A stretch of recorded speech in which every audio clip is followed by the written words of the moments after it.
आशा करते हैं कि आप लोग अच्छे होंगे और आप लोगों की पीटीईटी परीक्षा की तैयारी बेहतर चल रही होगी। तो चलिए क्लास को शुरू करते हैं।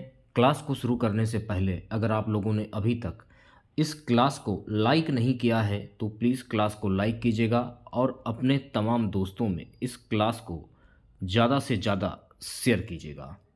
आज की इस क्लास की पीडीएफ आप हमारे व्हाट्सएप ग्रुप और टेलीग्राम चैनल के माध्यम से प्राप्त कर सकते हैं। लिंक आपको वीडियो के डिस्क्रिप्शन में मिल जाएगा। तो पहला प्रश्न देखिएगा। पहला प्रश्न रहेगा कि शिक्षण अधिगम का प्रमुख उद्देश्य क्या है। शिक्षण अधिगम होता क्या है? शिक्षण अधिगम का अर्थ होता है जहां पर विद्यार्थी ज्ञान प्राप्त करते हैं, यानी विद्यार्थियों को ज्ञान और कौशल में सुधार करना, यानी विद्यालय में ज्ञान की प्राप्ति और कौशल में, उनके व्यक्तित्व में, उनके विचारों में और उनके कामों में सुधार करना, उसको हम कहते हैं शिक्षण अधिगम। तो ऑप्शन नंबर वी है, पहले प्रश्न का जो सही आंसर जाएगा ऑप्शन नंबर वी के साथ में। दूसरा प्रश्न देखेगा। दूसरा प्रश्न है संज्ञानात्मक अधिगम का क्या मतलब है। तो संज्ञानात्मक अधिगम होता क्या है? मानसिक प्रक्रियाओं जैसे समझ और विश्लेषण का विकास। तो दूसरे प्रश्न का जो सही आंसर जाएगा ऑप्शन नंबर वी के साथ में। तीसरा प्रश्न देखेगा। शिक्षण के कौन से प्रकार विद्यार्थियों के भावनात्मक विकास से संबंधित होते हैं। शिक्षण के कौन से प्रकार विद्यार्थियों के भावनात्मक विकास से संबंधित होते हैं। तो भावनात्मक अधिगम, भावनात्मक अधिगम। तीसरे क्वेश्चंस का जो राइट आंसर जाएगा ऑप्शन नंबर वी के साथ में। चलिए बढ़ते हैं नेक्स्ट क्वेश्चंस की ओर। सो गाइस अगला प्रश्न देखेगा। शिक्षण की भूमिका क्या होती है। शिक्षण की भूमिका क्या होती है? शिक्षक की, सॉरी। तो शिक्षक की भूमिका होती है विद्यार्थियों को मार्गदर्शन और प्रेरणा देना। क्या अच्छा है, क्या बुरा है, और जीवन को मार्गदर्शन बनाने के लिए उन्हें एक अच्छी प्रेरणा देना ताकि उन बच्चों का जो भविष्य है वो उज्जवल हो सके। तो विद्यार्थियों को मार्गदर्शन और प्रेरणा देना।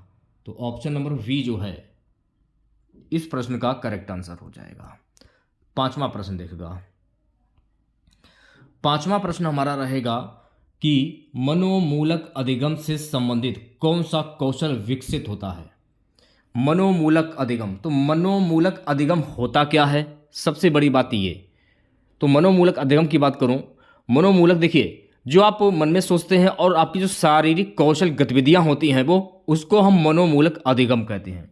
तो पांचवें प्रश्न का जो राइट आंसर जाएगा ऑप्शन नंबर ए के साथ में, शारीरिक कौशल और गतिविधियां। छठे प्रश्न की मैं बात करूंगा। छठा प्रश्न देखेगा। छठा प्रश्न क्या है कि शिक्षा में प्रौद्योगिकी का उपयोग किस लिए किया जाता है। शिक्षा में प्रौद्योगिकी का उपयोग किस लिए किया जाता है। तो शिक्षा में प्रौद्योगिकी का उपयोग इसलिए किया जाता है क्योंकि शिक्षा की गुणवत्ता में सुधार और छात्रों तक पहुंच बढ़ाने के लिए। तो छठे प्रश्न का जो सही आंसर जाएगा ऑप्शन नंबर वी के साथ में। सातवां प्रश्न आपकी स्क्रीन पर। सातवां प्रश्न क्या है? सो गाइस सातवां प्रश्न है शिक्षण में सक्रिय भागीदारी का क्या महत्व है। तो शिक्षण में सक्रिय भागीदारी का क्या महत्व है? छात्रों को निर्णय लेने और समस्या हल करने में शामिल करना, इसको हम कहते हैं सक्रिय भागीदारी। तो सातवें प्रश्न का जो राइट आंसर जाएगा ऑप्शन नंबर वी के साथ में। आठवां प्रश्न आपकी स्क्रीन पर। आधुनिक शिक्षण विधियों में कौन सी विधि शामिल होती है। आधुनिक शिक्षण विधियों में कौन सी विधि शामिल होती है। तो देखिए आधुनिक जो शिक्षण होता है वो कंप्यूटर से लैस होता है, तकनीकी चीज़ों से लैस होता है। तो तकनीकी उपकरणों और संसाधनों का उपयोग। तो आठवें प्रश्न का जो राइट आंसर जाएगा ऑप्शन नंबर सी के साथ में।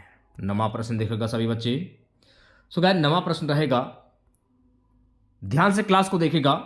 शिक्षण अधिगम का प्राथमिक उद्देश्य क्या है। अच्छा, शिक्षण अधिगम का जो प्राथमिक उद्देश्य क्या होता है वो आपको बताना था। तो शिक्षण अधिगम में छात्रों का मानसिक, शारीरिक और भावनात्मक विकास शिक्षण अधिगम में ही होता है। तो आपसे पूछा क्या था कि शिक्षण अधिगम का प्राथमिक उद्देश्य क्या होता है। तो ये उद्देश्य होता है छात्रों का मानसिक, शारीरिक और भावनात्मक विकास। तो नवे प्रश्न का आंसर क्या होगा? Option number V. So guys अगला प्रश्न देखेगा 10वां प्रश्न क्या है कि किस शिक्षण विधि में छात्रों की सक्रिय भागीदारी होती है? किस शिक्षण विधि में छात्रों की सक्रिय भागीदारी होती है? देखिए, सक्रिय भागीदारी का मतलब क्या होता है, यानी कि आप समस्या का समाधान करें, उसी में छात्रों की भागीदारी होती है। छात्रों के बीच में लड़ाई हो रही तो छात्रों को ही समस्या का समाधान निकालना होगा, समस्या समाधान आधारित शिक्षण। तो 10वें प्रश्न का जो राइट आंसर जाएगा ऑप्शन नंबर वी के साथ में। अच्छा, शिक्षण अधिगम का उद्देश्य क्या होता है? अगर आपसे यह पूछा जाए तो शिक्षण अधिगम का उद्देश्य क्या होता है? इसका उद्देश्य होता है विद्यार्थियों को समझ और कौशल विकसित करने में मदद करना। अगर आपके आसपास विद्यालय खुले होते तो आप विद्यालय में क्या करने जाते हो? शिक्षा ग्रहण करने के लिए जाते हो। क्या अच्छा है, क्या बुरा है, ये आपको वहां पर बताया जाता है। तो विद्यार्थियों को समझ और कौशल विकसित करने में मदद करना। तो 11वें प्रश्न का आंसर जो होगा ऑप्शन नंबर वी। 12वां प्रश्न देखेगा। अच्छा, सक्रिय अधिगम क्या होता है? अगर आपसे सक्रिय अधिगम के बारे में पूछा जाए, एक्टिव लर्निंग, ये होता क्या है सक्रिय अधिगम? तो सक्रिय अधिगम अगर आपसे पूछा जाए तो छात्र विषय पर स्वयं विचार करें और इसमें भाग लें, तो उसको हम कहते हैं सक्रिय अधिगम। तो 12वें प्रश्न का जो सही आंसर होगा ऑप्शन नंबर वी। 13वें प्रश्न की मैं बात करूंगा। 13वां प्रश्न देखेगा, संज्ञानात्मक अधिगम में मुख्य रूप से कौन सी क्षमता विकसित होती है? तो संज्ञानात्मक अधिगम होता क्या है भाई? संज्ञानात्मक अध्ययन उसको हम कहते हैं, जैसे कि कोई बच्चा है, उसे सोचने और समझने की क्षमता नहीं होती, लेकिन जब उसकी एज होती जाती है तो उसे सोचने और समझने की क्षमता हो जाती है, उसको हम कहते हैं संज्ञानात्मक अधिगम, यानी सोचने और समझने की क्षमता। तो 13वें प्रश्न का जो राइट आंसर जाएगा ऑप्शन नंबर वी के साथ में। देखिए, आपको पीडीएफ जो है बिल्कुल फ्री में मैं दे रहा हूं। इसकी पीडीएफ आपको टेलीग्राम पर मिल जाएगी। अगर आप लोगों ने टेलीग्राम चैनल को ज्वाइन नहीं किया है, जल्दी से ज्वाइन कर लीजिए। क्लासेस आप लोगों की स्टार्ट हो चुकी हैं। मनोमूलक अधिगम का क्या मतलब होता है भाई? तो भाई मनोमूलक अधिगम होता क्या है? मनोमूलक अधिगम उसको कहते हैं शारीरिक गतिविधियां और कौशल, उसे हम कहते हैं मनोमूलक अधिगम। तो 14वें प्रश्न का जो राइट आंसर होगा ऑप्शन नंबर ए। चलिए 15वें प्रश्न की ओर बढ़ते हैं। 15वां प्रश्न देखेगा। 15वां प्रश्न क्या है? ब्लेडेड लर्निंग का क्या अर्थ है? ब्लेडेड लर्निंग होता क्या है भाई? तो ब्लेडेड लर्निंग का अर्थ होता है ऑनलाइन और व्यक्तिगत शिक्षण का मिश्रण, उसे हम कहते हैं ब्लेडेड लर्निंग। यानी कि शिक्षा के साथ साथ आप और भी चीजें जो है वो ग्रहण कर रहे हैं स्कूल में या कॉलेज में।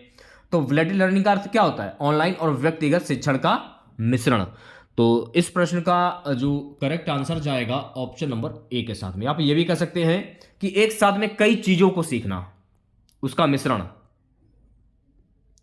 अगला प्रश्न देखेगा, समूह अधिगम का क्या लाभ है? तो समूह अधिगम क्या होता है? तो समूह तो आप लोगों ने सुना होगा कि छात्रों को एक दूसरे से सीखने का मौका मिलता है। यानी बहुत सारे छात्र बैठे हैं, जैसे कि मान लीजिए आप इंग्लिश स्पीकिंग कोर्स करने के लिए गए, स्कूल में गए या आपके स्कूल में इंग्लिश स्पीकिंग कोर्स आपको कराया जा रहा है, तो आपसे बोला जा रहा है कि आप एक दूसरे से डिस्कशन कीजिए इंग्लिश में, यानी इंग्लिश में आप लोग बातें कीजिए आपस में, उसको हम कहते हैं समूह अधिगम। तो छात्रों को एक दूसरे से सीखने का मौका मिलता है, इसको हम कहते हैं समूह अधिगम। तो 16वें प्रश्न का जो राइट आंसर जाएगा ऑप्शन नंबर ए के साथ में। 17वां प्रश्न देखेगा। 17वां प्रश्न क्या है कि ब्लूम्स टैक्सोनॉमी किस स्तर पर विद्यार्थियों को रचनात्मक सोच और नए विचारों को उत्पन्न करने के लिए प्रेरित किया जाता है? तो ब्लूम्स टैक्सोनॉमी ये होता क्या है? तो देखिए, मैं आपको बता देना चाहता हूं, ब्लूम्स टेक्नोलॉजी वो होता है जब आप विद्यार्थियों को किसी लैब में कोई भी जानकारी जैसे देते हैं या समझाते हैं, उसे हम कहते हैं, यानी बच्चे को आप निर्माण कर रहे हैं, बच्चे के अंदर कई चीज़ों का निर्माण होना, उसे हम कहते हैं ब्लूम्स टेक्नोलॉजी। तो इस प्रश्न का जो राइट आंसर जाएगा 17वें का प्रश्न का option number D. Next question देखेगा, स्वयं निर्देशित अधिगम सेल्फ डायरेक्टेड लर्निंग में विद्यार्थी क्या करते हैं? स्वयं निर्देशित अधिगम, तो स्वयं यानी कि स्वयं के द्वारा करना, यानी स्वयं अपना अध्ययन योजना तैयार करना। जैसे कि एग्जाम आपके बोर्ड के चल रहे हैं, इंटर के भी चल रहे हैं, और हाई स्कूल के भी एग्जाम चल रहे हैं। तो आपको स्वयं से ही पढ़ना होगा, स्वयं से ही आपको टाइम टेबल बनाना होगा और उसी के हिसाब से आपको रिवीजन करना होगा। तो स्वयं निर्देशक अधिगम क्या होता है? स्वयं अपना अध्ययन योजना तैयार करते हैं। तो 18वें प्रश्न का जो राइट आंसर जाएगा ऑप्शन नंबर वी के साथ में है। देखिए, मैं आपको समझाने की पूरी कोशिश कर रहा हूं अपनी तरफ से। अगला है हमारा प्रश्न कि प्रॉब्लम्स बेस्ड लर्निंग में विद्यार्थियों को क्या सिखाया जाता है? प्रॉब्लम बेस्ड लर्निंग होता क्या है? देखिए, प्रॉब्लम बेस्ड लर्निंग होता है समस्या के समाधान को खोजने का तरीका। जैसे कि अगर कोई आपको कोई क्वेश्चन आपको नहीं आ रहा है तो आप किसी टीचर से इस समस्या का समाधान करेंगे कि सर हमको ये क्वेश्चंस नहीं आ रहा है, इसको आप हमें बता दीजिए। तो समस्या के समाधान को खोजने का तरीका को हम कहते हैं प्रॉब्लम्स बेस्ड लर्निंग। तो 19वें प्रश्न का जो राइट आंसर जाएगा ऑप्शन नंबर ए के साथ में। नेक्स्ट क्वेश्चन देखेगा 20वां। सो गाइस 20वां प्रश्न क्या है कि शिक्षण अधिगम में शिक्षक की भूमिका क्या होती है? शिक्षण अधिगम यानी कि किसी स्कूल या कॉलेज में एक शिक्षक की भूमिका क्या होती है? मार्गदर्शन और प्रेरणा देना, बच्चों को मार्गदर्शन देना, क्या सही है या क्या गलत है, कौन सी रास्ता सही है कौन सी गलत है, कौन सा काम गलत है कौन सा सही है, पढ़ लिख कर आपको क्या करना है, पढ़ लिखने से क्या क्या फायदे हैं, यानी उसी की जानकारी, मार्गदर्शन और प्रेरणा देना। तो 20वें प्रश्न का जो राइट आंसर जाएगा ऑप्शन नंबर वी के साथ में। नेतृत्व का सर्वोत्तम गुण क्या है? नेतृत्व क्या होता है? देखिए, मैं आपको बता देना चाहता हूं, नेतृत्व का अर्थ होता है सहयोग। यानी जैसे कि आप किसी सेना का नेतृत्व कर रहे हैं या किसी जनता का नेतृत्व कर रहे हैं या अपने घर का नेतृत्व कर रहे हैं तो आप सहयोग कर रहे हैं। तो नेतृत्व का सर्वोत्तम गुण होता है सहयोग। तो 21वें प्रश्न का जो राइट आंसर जाएगा ऑप्शन नंबर वी के साथ में। सो गाइस अगला प्रश्न देखिएगा। अगला प्रश्न क्या है? नेता के लिए कौन सा गुण सबसे महत्वपूर्ण है? तो नेता कैसा हो सकता है? ईमानदारी, चतुराई, जिम्मेदारी या अनुशासन? तो अगर किसी, मान लीजिए किसी डिस्ट्रिक्ट का नेता है या किसी राज्य का कोई नेता है तो उसकी सबसे ज़्यादा जो गुण जो होता है उसका, वो जिम्मेदारी होती है कि यहीं पर दंगे फसाद ना हो, लड़ाई झगड़ा ना हो, सब जनता शांति से रहे वगैरह वगैरह। तो जिम्मेदारी, तो एक नेता के अंदर क्या गुण होना चाहिए? जिम्मेदारी। तो 22वें प्रश्न का राइट आंसर क्या होगा? Option number C. नेता का उद्देश्य क्या होना चाहिए भाई? नेता का उद्देश्य क्या होना चाहिए? समूह के साथ कार्य करना। यानी मतलब कहने का मतलब यह है, नेता का कार्य यह होना चाहिए, चाहे हिंदू हो या मुस्लिम हो, सिख हो या ईसाई हो, सबके साथ समान व्यवहार करना, समूह के साथ कार्य करना, सभी समूह के साथ कार्य करना। तो ये एक नेता का उद्देश्य होता है। स्वयं के लाभ के लिए काम करना, ये कैसे हो जाएगा भाई? टीम के प्रयासों की आलोचना करना, ये कैसे हो जाएगा? दूसरों को हानि पहुंचाना, ये भी नहीं होगा। तो 23वें प्रश्न का जो राइट आंसर जाएगा ऑप्शन नंबर वी के साथ में। अगला प्रश्न देखेगा 24वां। किस गुण को एक अच्छा नेता सबसे अधिक दर्शाता है? किस गुण को? साहस, अहंकार, स्वार्थ या आलस्य? तो एक नेता के अंदर सबसे बड़ी बात होनी चाहिए साहस, निर्णय लेने की क्षमता, जिसे हम बोलते हैं। कोई गलत काम हो रहा है तो उस पर निर्णय तुरंत लें। तो ऑप्शन नंबर ए करेक्ट हो जाएगा 24वें प्रश्न का आंसर। नेक्स्ट क्वेश्चन देखेगा। देखिए, एक टॉपिक आपका जो पीटीटी में पूछा जाता है वो है नेतृत्व। तो नेतृत्व में जो नेता जो होते हैं उनसे संबंधित कुछ प्रश्न पूछे जाते हैं, एक दो लगभग प्रश्न पूछे जाते हैं, उनको आपको तैयार करना है। जो नेता अपने अनुयायियों से अच्छा व्यवहार करता है उसे क्या कहा जाता है? यानी जो नेता होता है वो अपने अनुयायियों से अच्छा व्यवहार करता है। तो जो नेता होगा और उसके जो अनुयायी हैं वो देख रहा है कि जो मेरा नेता है, हमने इसको नेता बनाया है, वो मेरे साथ अच्छा व्यवहार कर रहा है, तो आपको उससे प्रेरणा मिलेगी। तो इसको हम क्या कहते हैं? प्रेरणादायक। तो 25वें प्रश्न का जो राइट आंसर जाएगा ऑप्शन नंबर ए के साथ में। चलिए 26वें प्रश्न की ओर बढ़ते हैं। 26वां प्रश्न देखेगा। सो गाइस 26वां प्रश्न है, एक अच्छा नेता कैसे कार्य करता है? एक अच्छा नेता कैसा कार्य करता है? आदेश देने के बजाय सुनता है। सबसे पहले बात को सुनो, उसके बाद आदेश दो। क्या उसने गलत किया है, क्या सही किया है, उस पर आपको ठोस एक्शन लेना होगा। तो ऑप्शन नंबर ए जो है इस प्रश्न का 26वें प्रश्न का करेक्ट आंसर हो जाएगा। नेक्स्ट क्वेश्चन देखेगा सभी बच्चे। 27वां प्रश्न क्या है? नेता को अपने अनुयायियों से किस प्रकार की अपेक्षाएं होती हैं? तो एक नेता है, उसके अनुयायियों से किस प्रकार की अपेक्षाएं होती हैं? तो नेता को लगता है कि जो मेरे अनुयायी हैं वो मेरा सम्मान और सहयोग करें, लेकिन नेता को भी उनके साथ व्यवहार अच्छा करना चाहिए, तभी ये संभव है। तो सम्मान और सहयोग। तो 27वें प्रश्न का आंसर हो जाएगा ऑप्शन नंबर ए। अगला प्रश्न देखिएगा, नेता में कौन सा गुण संघर्ष समाधान में मदद करता है? एक नेता है, उसका कौन सा गुण संघर्ष समाधान में मदद करता है? संचार कौशल में मदद करता है। तो ऑप्शन नंबर ए जो है 28वें प्रश्न का करेक्ट आंसर हो जाएगा। चलिए बढ़ते हैं नेक्स्ट क्वेश्चंस की ओर। अगला प्रश्न देखिएगा, नेता को किन बातों का ध्यान रखना चाहिए? नेता को किन बातों का ध्यान रखना चाहिए? क्या कारण है नेता के अंदर कि उन्हें किन बातों का ध्यान रखना चाहिए? हमारे शहर में अनुशासन है, जिम्मेदारी है कि नहीं है? ऑफिसर्स के ऊपर गाज गिरती है अगर कोई अनुशासन नहीं रखता है या कोई ऐसा वैसा कोई काम हो जाता है, तो नेता को इन बातों पर ध्यान रखना, अनुशासन और जिम्मेदारी। तो 29वें प्रश्न का जो राइट आंसर जाएगा ऑप्शन नंबर ए के साथ में। चलिए बढ़ते हैं नेक्स्ट क्वेश्चन की ओर। अगला प्रश्न देखेगा सभी बच्चे। अगला प्रश्न है, किस गुण को एक नेता के रूप में विकसित करना चाहिए? किस गुण को एक नेता के रूप में विकसित करना चाहिए? अपनी टीम के साथ अच्छा संबंध बनाना एक नेता को विकसित करना चाहिए। तो 30वें प्रश्न का जो राइट आंसर जाएगा ऑप्शन नंबर वी के साथ में। ठीक है, अगला प्रश्न क्या है?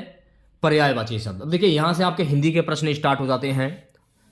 एक आपका टॉपिक है पर्यायवाची, और लगभग पीटीटी के एग्जाम में पर्यायवाची से ये मान के चलिए 2 से 3 प्रश्न तो जरूर ही पूछे जाते हैं। आपको करना क्या होता है, बस प्रैक्टिस करने की जरूरत होती है। प्रैक्टिस तो मैं आपको करा ही रहा हूं।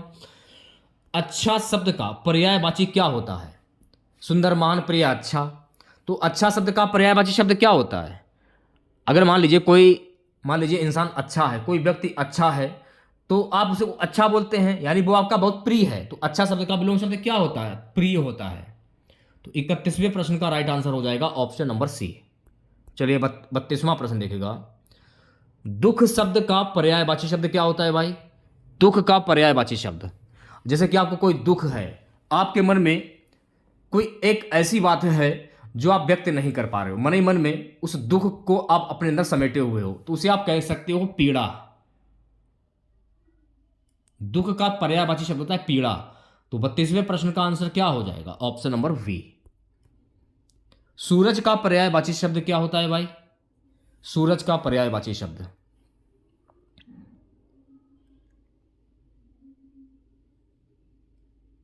अब देखिए सूरज का पर्यायवाची शब्द चंद्र तो होता नहीं है, जाहिर सी बात है।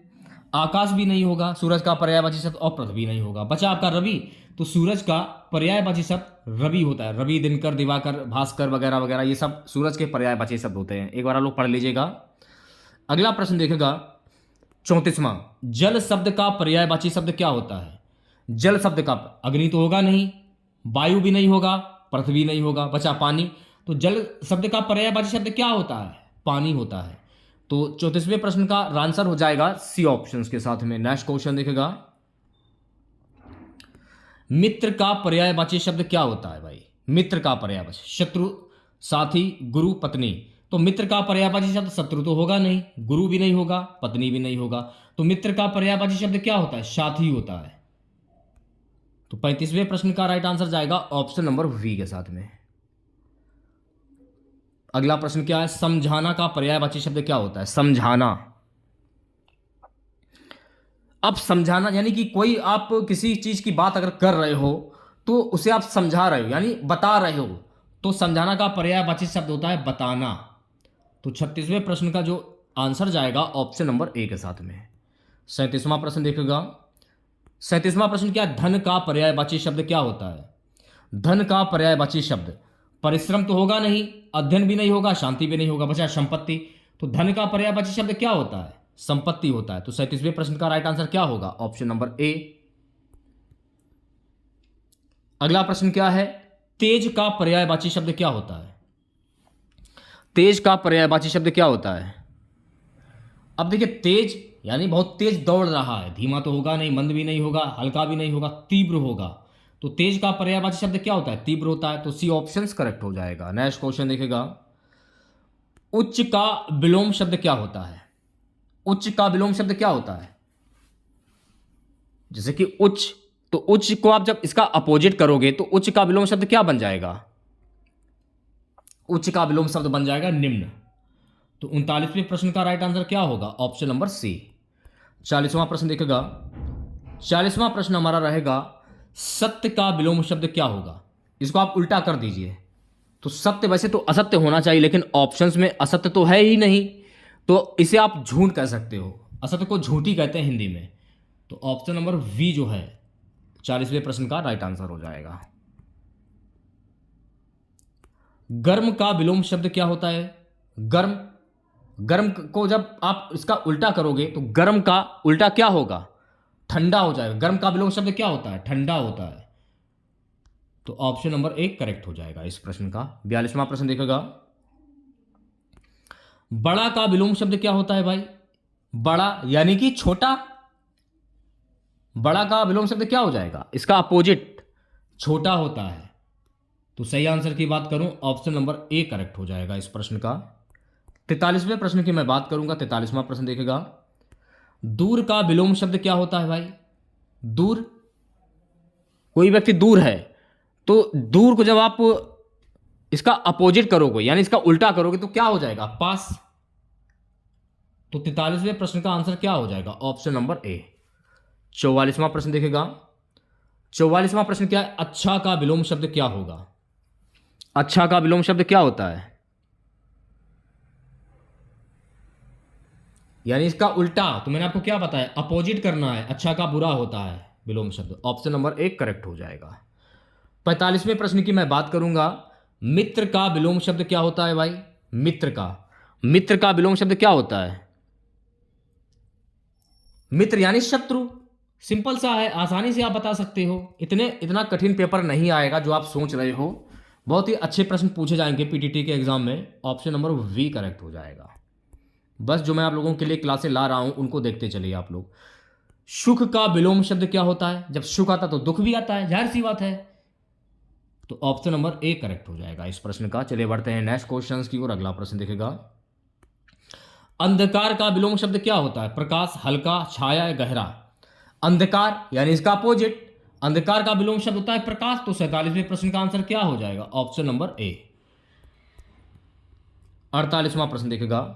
शांत का विलोम शब्द क्या होता है? शांत, कोई व्यक्ति अगर शांत है, मान लीजिए उसका कोई काम नहीं हो रहा है, तो शांत अगर वो है तो शांत का विलोम शब्द कितनी देर तक की शांत रहेगा? तो उग्र हो जाएगा बैठे बैठे वो। तो उग्र। ऑप्शन नंबर वी करेक्ट हो जाएगा इस प्रश्न का। 49वें प्रश्न की मैं बात करूंगा। सो गाइस 49वां प्रश्न देखेगा।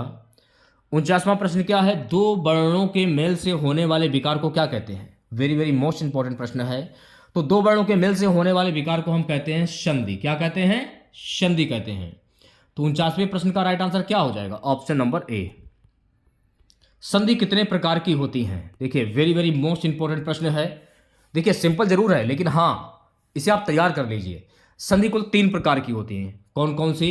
स्वर संधि, व्यंजन संधि और विसर्ग संधि। तो 50 प्रश्न का जो राइट आंसर जाएगा ऑप्शन नंबर सी के साथ में। सो गैस अगला प्रश्न हमारा रहेगा। दयानंद में प्रयुक्त संधि का नाम क्या है? सबसे पहले आप इसकी संधि विच्छेद कर लीजिए। दयानंद की संधि विच्छेद क्या होती है? दया, धन, आनंद। इसको क्या मान लिया जाएगा? बड़ा आ।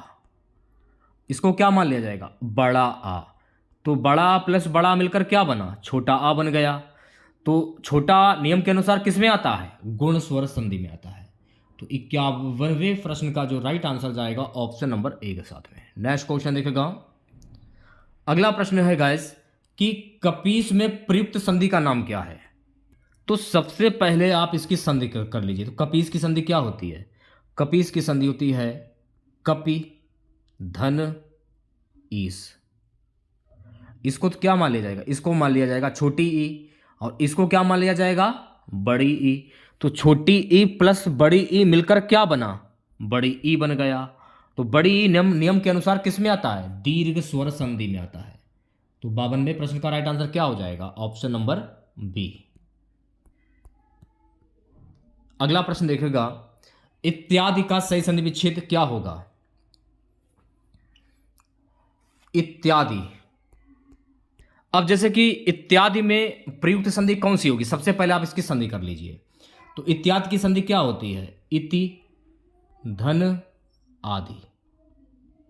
इसको क्या मान लिया जाएगा, छोटी ई, और इसको क्या मान लिया जाएगा, इति धन आदि बड़ा आ। तो छोटी ई प्लस बड़ा आ मिलकर क्या बना, तो छोटी ई प्लस बड़ा आ मिलकर बना जाके या, और नियम के अनुसार या किस में आता है, यण स्वर संधि में। तो इत्यादि में कौन सी संधि हो जाएगी, यण संधि हो जाएगी। तो इस प्रश्न का जो राइट आंसर क्या होगा, 53वें प्रश्न का राइट आंसर जाएगा डी ऑप्शन के साथ में। ठीक है, चलिए बढ़ते हैं नेक्स्ट क्वेश्चन की ओर। निरर्थक का सही संधि विच्छेद क्या होता है, नि धन अर्थक। सिंपल सा प्रश्न है, आसानी से आप बता सकते हो, ज़्यादा दिमाग लगाने की जरूरत ही नहीं है। नि धन अर्थक, अब देखिए नि धन अर्थक कहाँ पर है, ये रहा नि धन अर्थक। अगर आपसे ये पूछ लिया निरर्थक में प्रयुक्त संधि कौन सी होगी, संधि का नाम क्या इसमें होगा, विसर्ग संधि हो जाएगी। क्यों होगा वो भी देख लीजिए। देखिए नी में 2 विसर्ग के निशान लगे हैं, इसे आप पहचान लीजिए, और जब भी पूछा जाए निरर्थक में प्रयुक्त संधि कौन सी होगी, विसर्ग संधि हो जाएगी। अब यहां से देखिए आपके राजस्थान जीके के प्रश्न स्टार्ट हो जाते हैं। राजस्थान की स्थिति कहां स्थित है, राजस्थान की स्थिति कहां स्थित है, तो राजस्थान की स्थिति उत्तर पश्चिम भारत में स्थित है। किस कहां स्थित है, उत्तर पश्चिम भारत में। तो ऑप्शन नंबर ए जो है 55 क्वेश्चंस का जो राइट आंसर जाएगा ऑप्शन नंबर ए के साथ में। सो गाइस अगला प्रश्न देखिएगा, राजस्थान का कुल क्षेत्रफल कितने वर्ग किलोमीटर है। वेरी वेरी मोस्ट इंपॉर्टेंट प्रश्न है, राजस्थान का कुल क्षेत्रफल कितने वर्ग किलोमीटर है, 3,42,239 वर्ग किलोमीटर।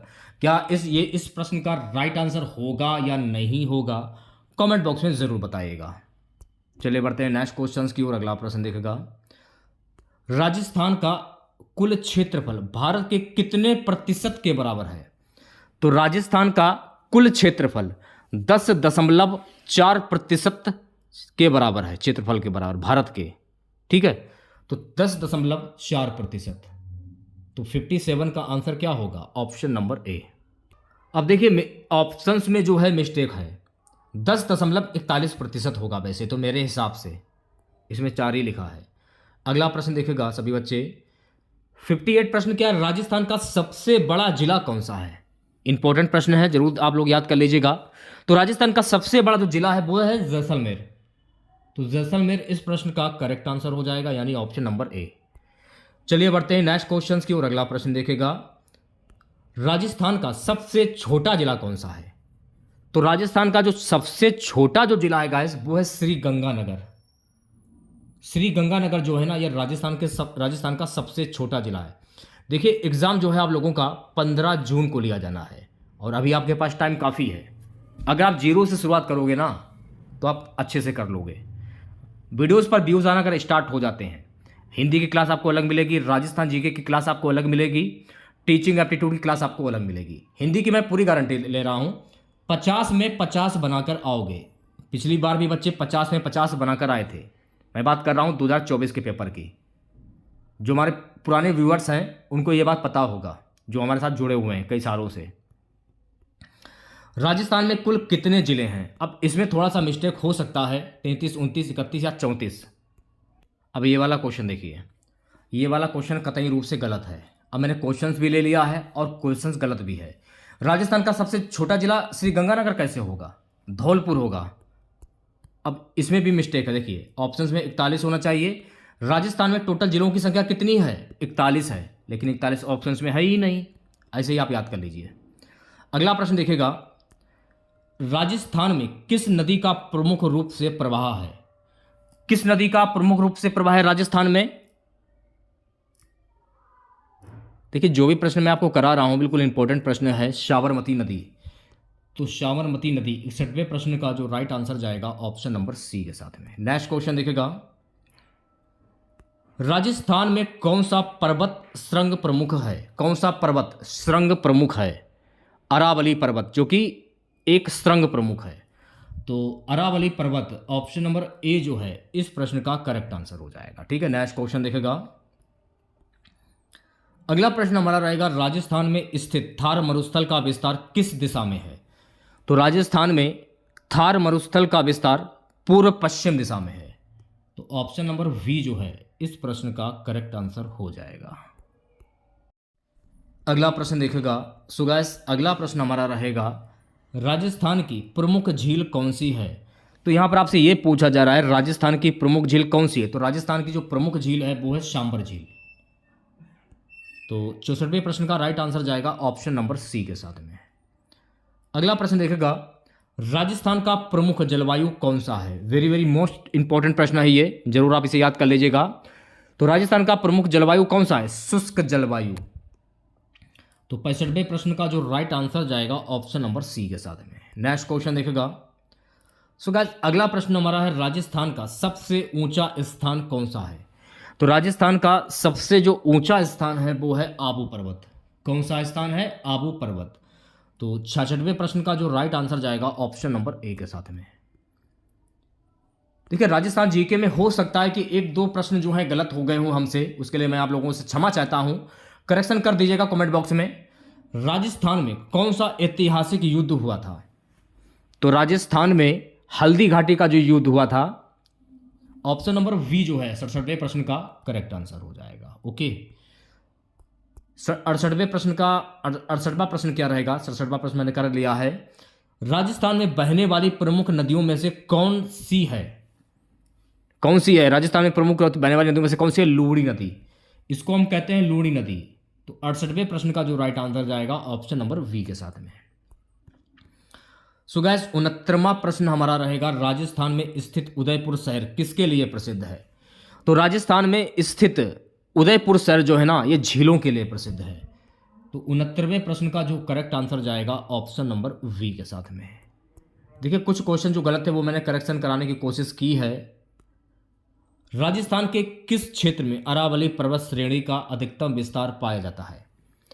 तो राजस्थान के दक्षिणी क्षेत्र में अरावली पर्वत श्रेणी का अधिकतम विस्तार पाया जाता है। तो 70वें प्रश्न का जो करेक्ट आंसर जाएगा ऑप्शन नंबर ए के साथ में। नेक्स्ट क्वेश्चन देखेगा 71वां, राजस्थान की सबसे बड़ी मरुस्थलीय झील कौन सी है? तो राजस्थान की सबसे बड़ी जो मरुस्थलीय झील जो है वो है सांबर झील। तो 71वें प्रश्न का जो करेक्ट आंसर जाएगा ऑप्शन नंबर वी के साथ में है।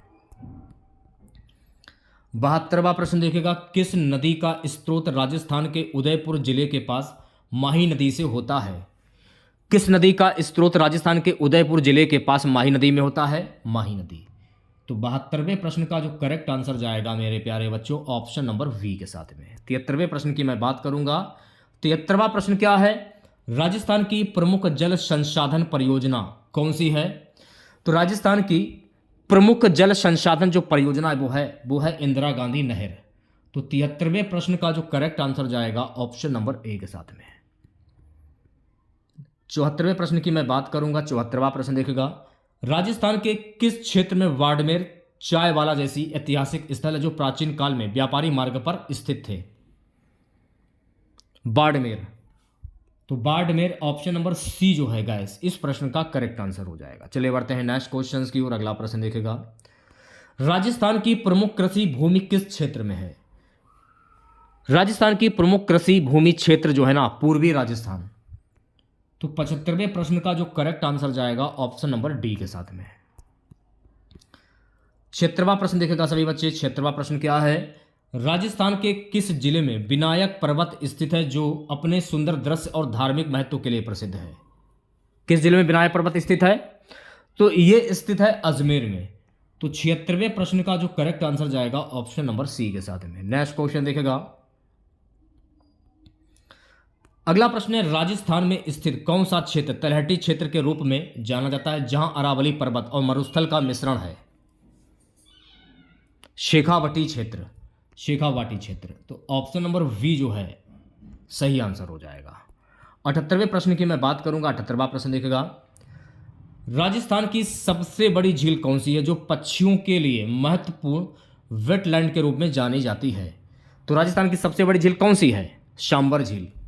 तो सांबर झील ऑप्शन नंबर ए जो है सांबर झील इस प्रश्न का करेक्ट आंसर हो जाएगा। नेक्स्ट क्वेश्चन देखेगा। सो गाइस अगला प्रश्न हमारा रहेगा, राजस्थान का कौन सा पर्वत गिरनार पर्वत की चोटी के लिए प्रसिद्ध है जो अपनी धार्मिक महत्वता के लिए भी जाना जाता है? कौन सा पर्वत गिरनार पर्वत की चोटी के लिए प्रसिद्ध है? तो ये पर्वत है गिरनार पर्वत। तो 79 प्रश्न का जो राइट आंसर जाएगा ऑप्शन नंबर वी। 80 प्रश्न देखेगा, राजस्थान में किस जिले में दक्षिणी अरावली पर्वत श्रेणी स्थित है? राजस्थान में उदयपुर जिले में दक्षिणी अरावली पर्वत श्रेणी स्थित है। तो 80 प्रश्न का जो राइट आंसर जाएगा ऑप्शन नंबर ए के साथ में। ठीक है, नेक्स्ट क्वेश्चन देखेगा सभी बच्चे। सो गाइस अगला प्रश्न हमारा रहेगा, राजस्थान की सबसे लंबी नदी कौन सी है? तो राजस्थान की जो सबसे लंबी नदी है वो है चंबल नदी। 81वें प्रश्न का जो राइट आंसर जाएगा ऑप्शन नंबर वी के साथ में। नेक्स्ट क्वेश्चन देखेगा।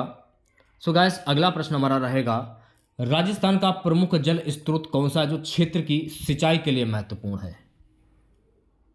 इंदिरा गांधी नहर। तो 82वें प्रश्न का जो राइट आंसर जाएगा ऑप्शन नंबर वी के साथ में। चलिए बढ़ते हैं नेक्स्ट क्वेश्चन की ओर। अगला प्रश्न देखेगा, राजस्थान का सबसे प्रमुख प्राकृतिक संसाधन कौन सा है? तो राजस्थान का सबसे प्रमुख प्राकृतिक संसाधन है खनिज।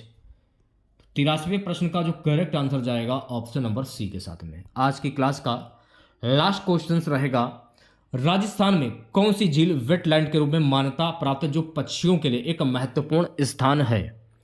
रामगढ़ झील। तो 84वें प्रश्न का जो राइट आंसर जाएगा ऑप्शन नंबर वी के साथ में। ठीक है, अगर पसंद आई हो तो कर दीजिएगा, आपकी मर्जी है, आपका मन है। और इसकी जो पीडीएफ है आपको टेलीग्राम पर मिल जाएगी, लिंक आपको वीडियो के डिस्क्रिप्शन में मिल जाएगा। जल्दी से जाइए और ज्वाइन कर लीजिए। मिलते हैं नेक्स्ट वीडियो के साथ। जय हिंद, जय भारत।